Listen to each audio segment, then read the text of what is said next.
My name is Trevor White. I was born and raised on a farm in Parry Sound, Ontario.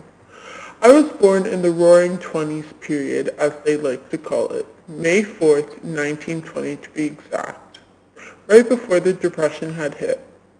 I lived in a small house with my father, mother, and three brothers. I joined the war in 1939 when I was just 19 years old. I fought in the 7th Canadian Infantry Brigade. I was 24 when I fought at Juno Beach. It was one of the most memorable battles I've ever fought. I had a good childhood.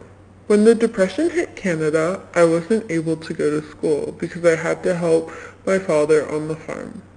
Farming, I might say, is a lifestyle, and although I would love to go on to school, I needed to help out my family as much as I can to make money and provide for them. I will never forget how big of a struggle it was on my dad and how hard he took it. That he wasn't able to sell his crops to anyone and make enough money to maintain the farm, let alone feed and provide for his kids.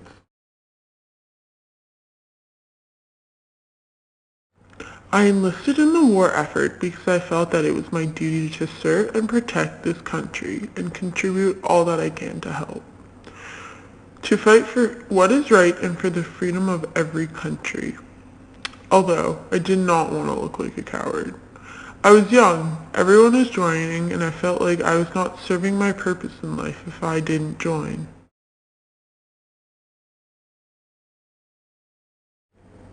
I was 24 years old when I fought as a soldier on the Canadians' Juno Beach. I was one of the first batch of troops from the 7th Canadian Infantry Brigade Division to be sent out on the beach.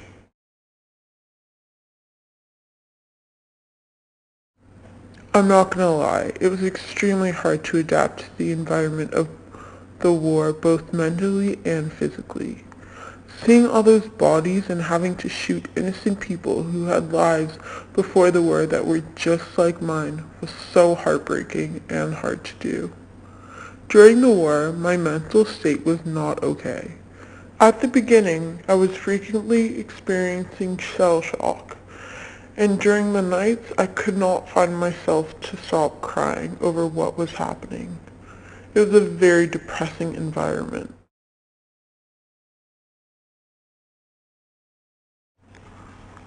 The waters were choppy, very rough, and the clouds were piling up.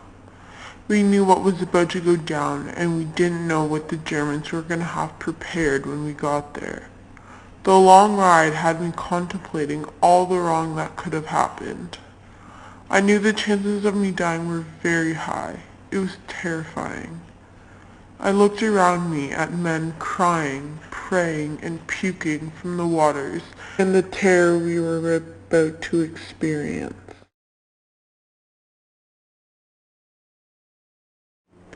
Seeing such terror in front of me was unexplainable. What was going on around me is something I would not wish on my worst enemy. Seeing bodies being shot at and slaughtered, men with ripped off limbs, holes in their bodies, and hallucinating is a sight that will be with me for the rest of my life and I will never be able to erase.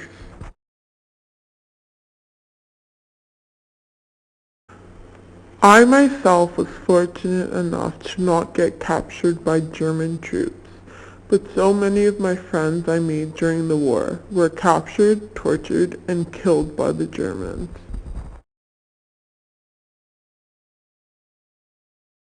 It took us until the end of the day. The Germans were outnumbered. The first wave, however, suffered the most.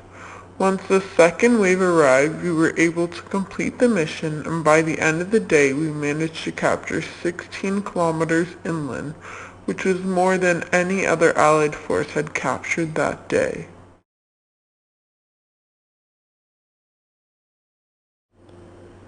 The plan did not exactly go accordingly. We were meant to attack on June 5th, 1944, but because of the weather conditions, the attack was postponed for 24 hours. Thank God the weather conditions improved. It was not the Germans that were the obstacle at the beginning of the attack. It was the weather conditions which led to the build-off of offshore reefs and shoals. They had to clear the reef on the rising tide in order to land. Our Air Force was limited at the time of the attack also because of the air conditions and heavy winds. It was the weather that messed with our plan the most.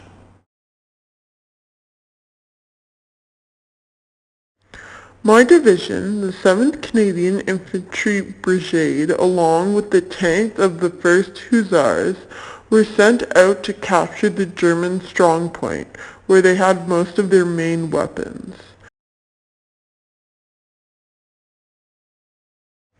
The conditions on Juno Beach were gory, just like every other battle I've fought. We move at a faster pace. The men were dedicated, strong, and aggressive.